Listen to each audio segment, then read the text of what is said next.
여호와께서 이르시되 여자여 어찌하여 울며 누구를 찾느냐 하시니 마리아는 그가 동산지기인 줄 알고 이르되 주여 당신이 옮겼거든 어디 두었는지 내게 이르소서 그리하면 내가 가져가리이다. 예수께서 마리아야 하시거늘 마리아가 돌이켜 히브리 말로 라보니 하니 이는 선생이라는 말이라. 예수께서 이르시되 나를 붙들지 말라. 내가 아직 아버지께로 올라가지 아니하였노라. 너는 내 형제들에게 가서 이르되 내가 내 아버지 곧 너희 아버지 내 하나님 곧 너희 하나님께로 올라간다 하라 하시니 막달라 마리아가 가서 제자들에게 내가 주를 보았다 하고 또 주께서 자기에게 이렇게 말씀하셨다 이르니라. 아멘.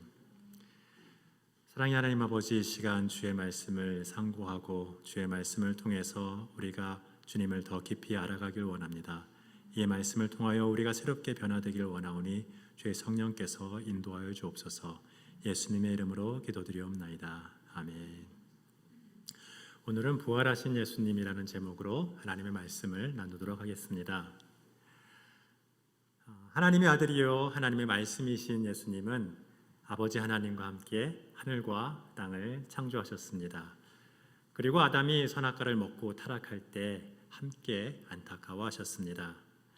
그 후 인류는 하나님을 떠나 계속해서 죄악된 삶을 살았고 하나님은 그렇게 죄악 가운데 죽어가는 인류를 구원하기 위하여 예수님을 이 땅에 보내주셨습니다. 예수님은 이스라엘의 한 목수의 아들로 태어나 보통 사람이 겪는 모든 고난을 당하셨지만 죄는 없으셨습니다. 세상에서 유일하게 죄 없는 예수님은 우리 모두의 죄를 대신 지고 십자가에 죽으셨습니다.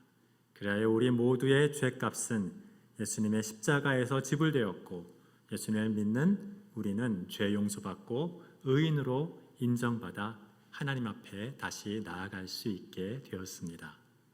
이제 우리는 예수님과 연합하여 예수님의 지위와 생명을 함께 누리며 살게 되었습니다. 예수님이 의인이시니 우리도 의인이라 칭함받고 예수님이 하나님의 아들이시니 우리는 하나님의 아들이라 불리웁니다.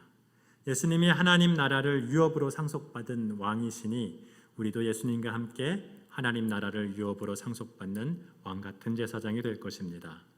이를 위하여 예수님이 고난받으신 것처럼 우리도 고난받고 예수님이 하나님께 죽기까지 복종하여 십자가를 지신 것처럼 우리도 하나님께 복종하여 우리에게 주어진 십자가를 져야 할 것입니다.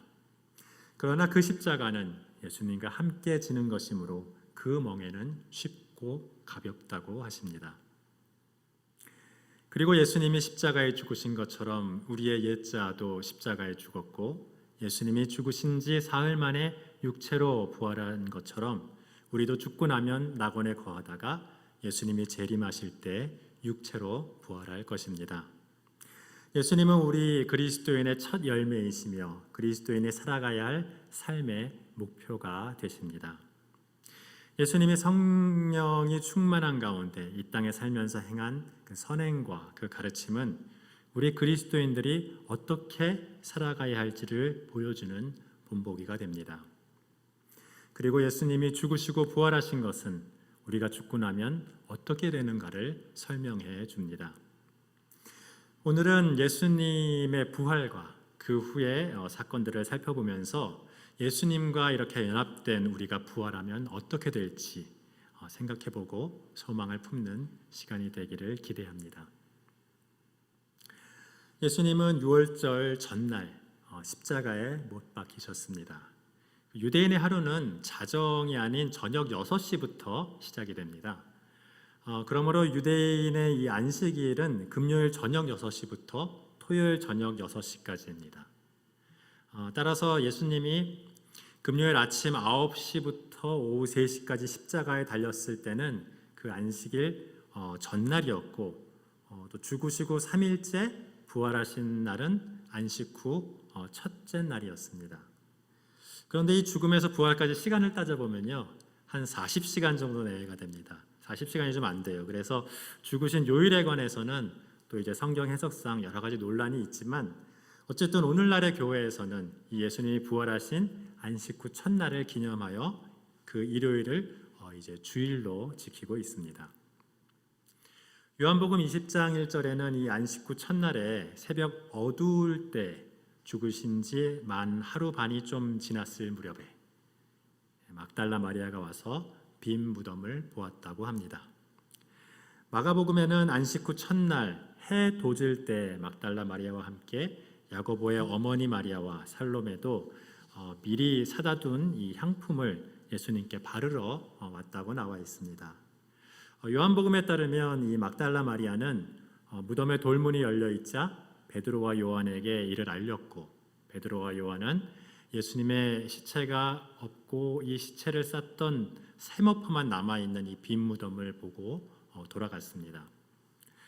그리고 막달라 마리아는 예수님의 시체를 찾지 못하여 울다가 무덤을 다시 보니까 이 천사 둘이 예수님의 누우셨던 이 머리편과 발편에 앉아 있었습니다. 그들이 왜 우느냐고 묻자 마리아는 사람들이 예수님을 어디다 두었는지 내가 알지 못하여 운다고 대답을 했습니다. 마리아는 이 말을 하고 이제 뒤로 돌이켜 예수께서 서 계신 것을 보았습니다. 예수님은 부활하고 처음으로 그 부활의 몸을 막달라 마리아에게 나타내셨습니다. 그러나 마리아는 예수님인지 처음에는 알아보지 못했습니다. 눈물 때문일 수도 있겠지만 예수님의 부활하신 몸은 이전과는 어느 정도는 다른 모습이었기 때문이라고 생각이 됩니다. 그러나 마리아가 부활한 예수님을 동산지기로 착각했던 것을 보면 분명히 일반적인 사람의 그 형태였을 것입니다. 빛이 나는 어떤 신비한 영적인 모습 이런 것은 아니었다는 것입니다. 이제 예수님은 본문 15절에 부활 후에 처음으로 말씀을 하십니다. 예수께서 이르시되 여자여 어찌하여 울며 누구를 찾느냐 하시니 마리아는 그가 동산지기인 줄 알고 이르되 주여 당신이 옮겼거든 어디 두었는지 내게 이르소서 그리하면 내가 가져가리이다 하고 말합니다. 예수님을 동산지기로 착각한 마리아는 이때까지도 예수님의 목소리를 알아채지 못했던 것 같습니다. 그러자 예수님은 늘 부르시던 어떤 다정한 목소리로 마리아야 하고 부르십니다. 마리아는 그 모습은 달라져 알아보지 못했지만 그 친근한 목소리와 말투는 분명히 기억하고 있었습니다. 마리아는 드디어 예수님인 줄 깨닫고 라보니 하고 친근하게 대답을 합니다. 이 라보니는 나의 선생님이란 뜻인데 히브리어라기보다는 이제 아람어라고 합니다. 그 마리아가 평소에 예수님을 존경하면서 이렇게 부르던 호칭이라고 이해하면 되겠습니다.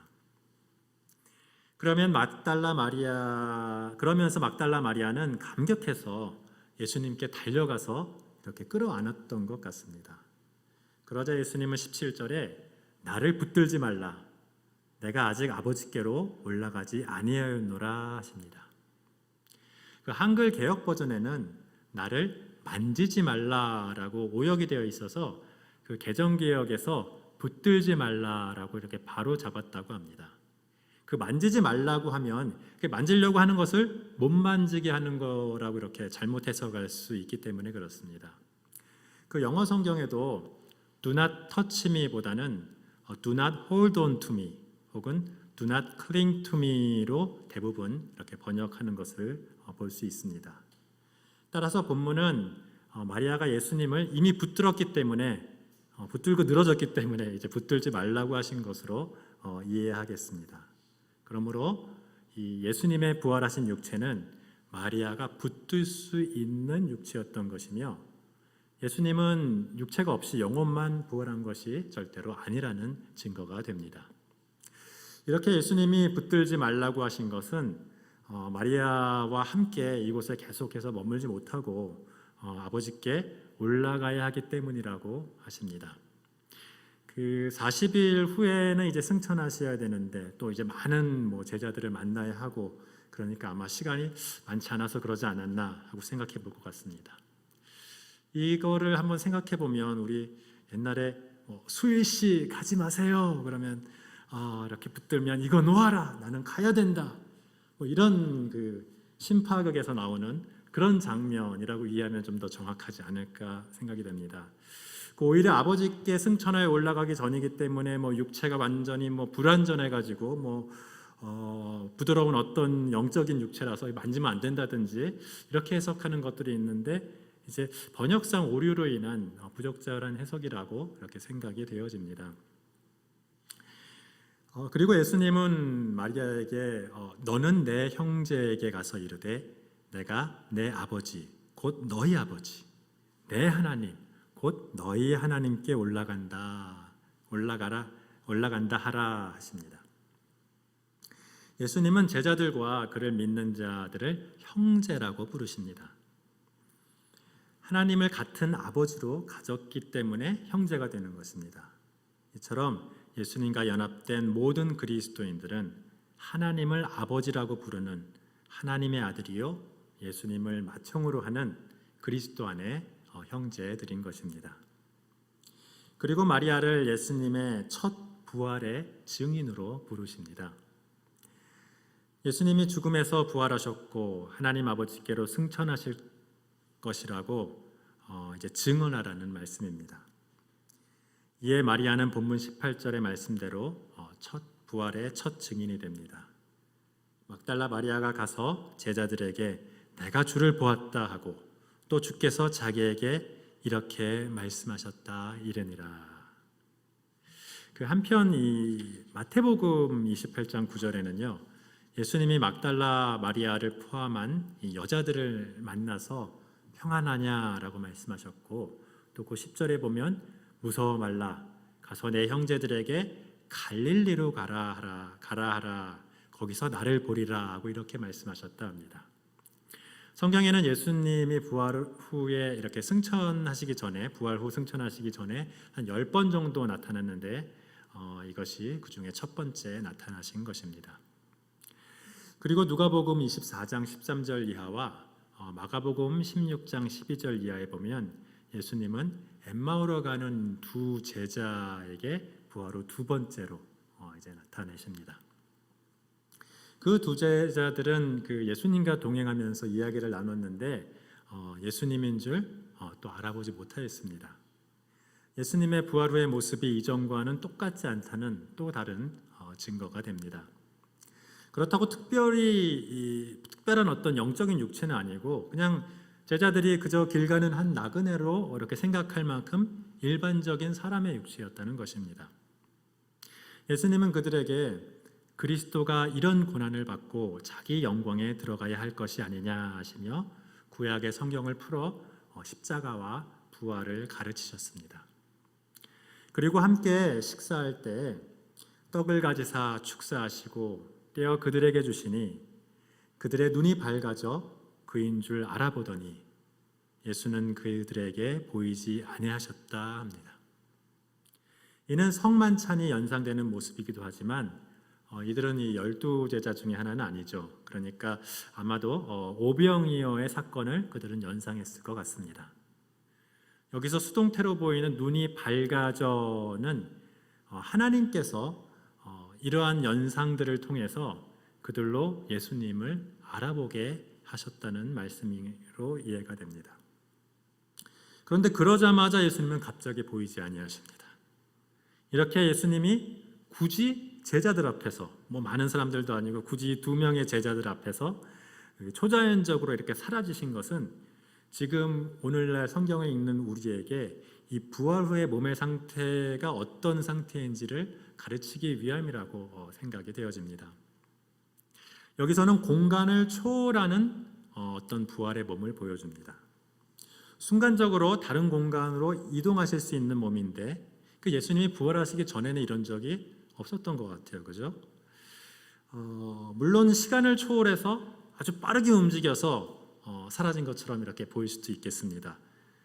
어쨌든 부활의 몸은 이 시간이나 혹은 공간을 초월하는 초자연적인 몸이라는 것을 우리는 알 수가 있습니다. 그리고 누가복음 24장 34절에 보면 그 두 제자가 이 예수님의 부활을 알리려 일어나서 그 예루살렘에 돌아가 보니까 11제자 및 그들과 함께한 자들이 모여 있어 말하기를 주께서 과연 살아나시고 시몬에게 보이셨다고 합니다. 엠마오 제자들이 도착하기 전에 예수님은 이미 세 번째로, 어느 쪽이 빠른지는 모르겠지만 세 번째로 베드로를 만난 것으로 보입니다. 이때 그 두 제자가 그들에게 엠마오 도상에서 예수님을 만난 것을 말하고 나자 이제 예수님이 갑자기 또 그들에게 네 번째로 나타나십니다. 너희에게 평안이 있을지어다 하고 말씀하시며 나타나시죠. 그들이 놀라고 무서워하여 그 보는 것을 영으로 생각하였더니 예수님은 내 손과 발을 보고 나인 줄 알라. 또 나를 만져보라. 영은 살과 뼈가 없으되 너희 보는 바와 같이 나는 있느니라 하시면서 이렇게 손과 발을 이렇게 보여주십니다. 그 당시에 이제 유령은 손이나 발이 좀 잘 안 보였던 것 같아요. 그러니까 특별히 이렇게 보여주었던 것 같습니다. 그리고 여기 무슨 먹을 것이 있느냐 하시니 이에 구운 생선 한 토막을 드리니 받으사 그 앞에서 잡수셨다고 합니다. 예수님은 영혼만 부활하신 것이 아니라 육체가 부활하였음을 여기서 증거하고 있습니다. 심지어는 보통 인간들과 같이 구운 생선을 먹을 수 있는 그런 어떤 육체였다는 것입니다. 이 사건을 오늘 본문 뒤에 요한복음 20장 19절 이하에는 다음과 같이 기록합니다. 이날 곧 안식 후 첫날 저녁 때 제자들이 유대인을 두려워하여 모인 곳에 문을 닫았더니 예수께서 오사 가운데 서서 이르시되 너희에게 평강이 있을지어다. 이 말씀을 하시고 손과 옆구리를 보이시니 제자들이 주를 보고 기뻐하더라 합니다. 그 제자들이 있던 곳은 문이 닫혀 있던 어떤 실내 공간이었습니다. 아마 잠겨 있었을 거예요. 유대인들을 두려워했다고 하니까요. 그런데 예수님은 문을 열지 않고 그곳에 들어오셨다는 겁니다. 물리적으로 막혀 있는 벽을 통과할 수 있는 몸을 가지셨다는 것입니다. 그 전자공학에서는 굉장히 많이 적용을 하지만 요즘 좀 세간의 관심을 끄는 것 같아요. 이 양자역학. 이 이야기를 들어보면 이런 비슷한 이야기들이 많이 나오죠. 또한 그 몸은 엠마오의 두 제자를 만났을 때처럼 순간적인 어떤 공간 이동이 가능했던 몸이었습니다. 그럼에도 불구하고 비물질적인 영이 아니라 음식을 먹을 수 있고 만질 수 있는 손과 발을 가진 또 옆구리를 보여줄 수 있는 그런 물질적인 육체인 것입니다. 게다가 완전히 새로운 육체가 아니고요. 십자가의 상흔을 간직하고 있는 육체였습니다. 손과 옆구리를 보이신 것은 내가 십자가에서 손에 못이 박히고 옆구리에 창이 찔려 죽은 너희들의 스승 예수가 맞다 하고 이렇게 증거하시는 것이었습니다. 그러자 그러자 제자들은 예수님이신 줄 알고 깨닫고 기뻐했다고 합니다. 그러나 이때는 도마가 없었습니다. 도마가. 이야기를 들은 도마는 25절에 보면 내가 그의 손에 못자국을 보며 내 손가락을 그 못자국에 넣으며 내 손을 그 옆구리에 넣어보지 않고는 믿지 아니하겠노라 하고 말합니다. 그러자 예수님이 다시 5번째로 이제 나타나셔서 도마에게 이르시되 내 손가락을 이리 내밀어 내 손을 보고 내 손을 내밀어 내 옆구리에 넣어보라. 그리하여 믿음 없는 자가 되지 말고 믿는 자가 되라 하십니다. 그 본문의 뒤에 보면 그 도마가 손가락으로 그 손과 옆구리를 만졌는지는 이렇게 명시적으로 나와 있지는 않지만 그 사람들은 그의 성격상 직접 만져서 확인하고 그 다음에 나의 주님이시요 나의 하나님이시다라고 고백했을 거라고 이렇게 생각을 합니다. 또 이 글을 이 요한복음을 기록한 이 요한은 그 예수님의 육체를 부인하는 영지주의자들을 반박하기 위해서 기록한 요한일서를 썼는데 그 요한일서의 1장 1절에서 그 예수님에 대하여 우리가 들은 바요, 눈으로 본 바요, 자세히 보고 우리의 손으로 만진 바라 하고 기록합니다. 여기서 예수님을 만진 바라라고 기록한 것은 도마가 부활하신 예수님을 만졌던 것으로 해석을 합니다. 따라서 도마는 믿음이 없다고 좀 꾸중을 듣긴 했지만 이 막달라 마리아에 이어서 이 예수님의 부활하신 이 물질적인 이 육체를 만짐으로써 그 실체를 아주 명백하게 증거하였습니다. 그 후에 이제 예수님은 여섯 번째로 디베레 호수, 즉 갈릴리 호수에서 고기를 잡던 7 제자들에게 나타나셨습니다. 그날도 베드로를 처음 만날 때처럼 밤이 새도록 제자들은 고기를 잡지 못했습니다. 그들에게 예수님은 나타나셔서 그물을 배 오른편에 던지라 그리하면 잡으리라 하셨고 그대로 했더니 153마리나 되는 많은 고기를 잡았습니다. 어느 볼펜에 153이라고 써 있죠. 그게 여기서 나왔다고 합니다. 이에 요한은 예수님을 알아보고 베드로에게 주님이시라 하니까 베드로가 그 얘기 듣고 갑자기 바다에 뛰어들어서 예수님께 막 나아갑니다. 나중에 이제 제자들이 해변에 모이자 예수님은 잡은 고기를 가져오라 하셔서 떡과 물고기를 구워서 제자들과 함께 이제 조반을 드십니다. 그리고 베드로에게 내가 나를 사랑하느냐고 이제 3번 물으시죠. 그리고 내 양을 치라 먹이라 이렇게 사명을 주시면서 나를 따르라 하고 명령을 하시는 장면이 여기에서 나오게 됩니다. 이때도 예수님은 떡과 물고기를 먹음으로 물고기 말고 떡 하나 더 먹었습니다. 네.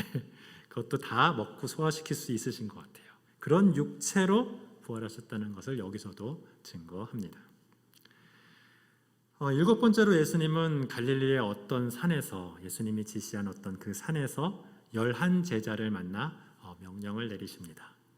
그것이 마태복음 28장 18절 이하에 하늘과 땅의 모든 권세를 내게 주셨으니 그러므로 너희는 가서 모든 민족으로 제자를 삼아 아버지와 아들과 성령의 이름으로 세례를 베풀고 내가 너희에게 분부한 모든 것을 가르쳐 지키게 하라. 볼지어다 내가 세상 끝날까지 너희와 항상 함께 있으리라 하셨습니다. 이는 예수님의 복음을 전하라고 모든 신자들에게 우리에게 주는 Great Commission, 즉 지상명령이라고 부릅니다.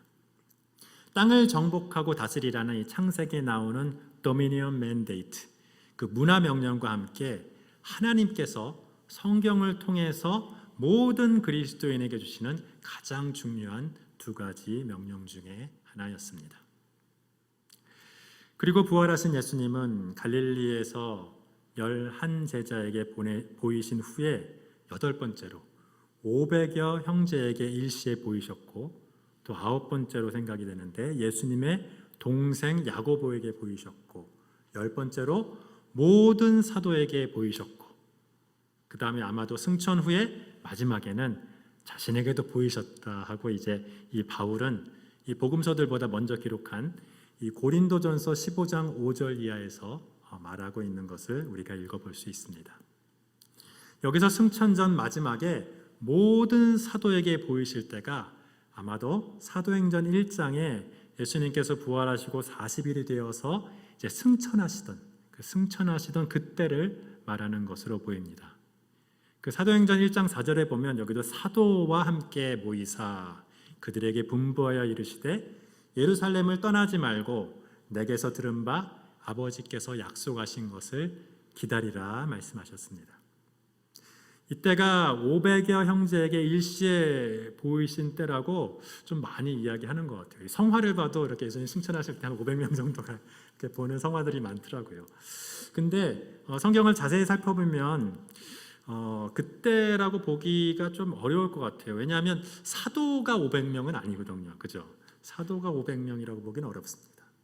물론 이제 고린도전서의 사도는 이 12사도만 칭하는 것은 아닙니다. 이게 고린도전서 12장 28절에 보면 이제 교회 직분 중에 하나로 이제 언급이 되거든요. 그러나 그 15장 이 6절에는 500여 사도라고 얘기하지 않고 500여 형제라고 언급했기에 이 승천을 목격한 사람들은 11제자만 되거나 아니면 나중에 고린도전서에서 사도로 불리울 만한 좀 다른 제자들 정도였을 거라고 생각이 됩니다. 또 왜냐하면 이 제자들은 예수님이 승천하신 후에 갈람산에서 내려와서 예수님의 명령에 따라 예수님 명령하셨죠. 예루살렘을 떠나지 않고 그 예루살렘이 어느 다락방에 가서 기도했는데 그 다른 데로 가진 않았을 거예요. 그 사람들은 다 갔고 좀 더 사람들이 왔을 수도 있죠. 근데 그곳에는 여자들과 예수님의 어머니와 아우들도 있었는데 그 수가 다 합해서 몇 명이었죠? 몇 명이었죠? 120명이었죠. 120명이라 기록됐기 때문에 500명은 좀 확실히 아닌 것 같습니다. 어쨌든 이 감람산에서 예수님은 마지막으로 사도들에게 오직 성령이 너희에게 임하시면 너희가 권능을 받고 예루살렘과 온 유대와 사마리아와 땅끝까지 이르러 내 증인이 되리라 하고 말씀하십니다. 그 말씀을 마치시고 그들이 보는데 올려져 가시니 구름이 그를 가려 보이지 않게 하였다라고 하십니다. 이에 따르면 예수님의 부활의 육체는 하늘로 승천할 수 있는 육체였다는 것입니다. 엠마오의 제자들 앞에서 사라진 것이나 문을 열지 않고 방에 들어가신 것처럼 하늘 위로도 공간과 이 경우에는 이제 중력을 초월해서 이동하실 수 있었다는 것입니다. 그러나 부활하신 예수님은 그 십자가에 죽으시기 전에 이제 변화산에서 이렇게 변모하실 때처럼 그 얼굴에 해같이 빛나며 옷이 빛과 같이 휘어지지는 않았었던 것 같아요. 부활 후에 특별히 주목받지 않고 그냥 보통의 동산직이나 그 나그네의 모습이었다고 우리가 이해할 수 있습니다. 손과 발이 있고 떡과 생선을 먹을 수 있는 육체를 가진 사람이었다는 거죠. 막달라 마리아와 도마는 그 부활의 몸을 붙들고 또 만졌지만 전혀 이상하다고 느끼지 않았던 것 같습니다. 또한 제자들은 예수님의 손과 옆구리에 그 십자가의 상흔을 보았습니다. 이처럼 부활한 우리는 이 세상의 소중한 기억과 경험을 결코 잊지 아니할 것으로 생각이 되어집니다. 부활의 육체는 보이기만 하는 어떤 영혼이 아닌 그 물질적인 육체이지만 공간을 초월하고 움직이고 하늘로 올라갈 수도 있는 그런 초자연적인 육체라고 이해할 수 있겠습니다.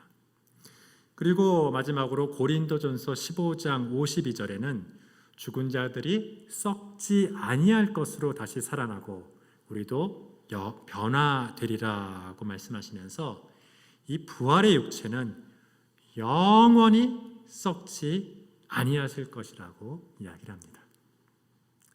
우리가 소생이나 재생과 같이 그 소생이나 재생과 다른 이 부활의 특징은 살아나고 나서 다시는 죽지 아니하는 데 있기 때문입니다. 우리는 이러한 예수님의 부활하신 육체를 가지고 부활하게 될 것입니다. 아멘. 아멘 하십니까?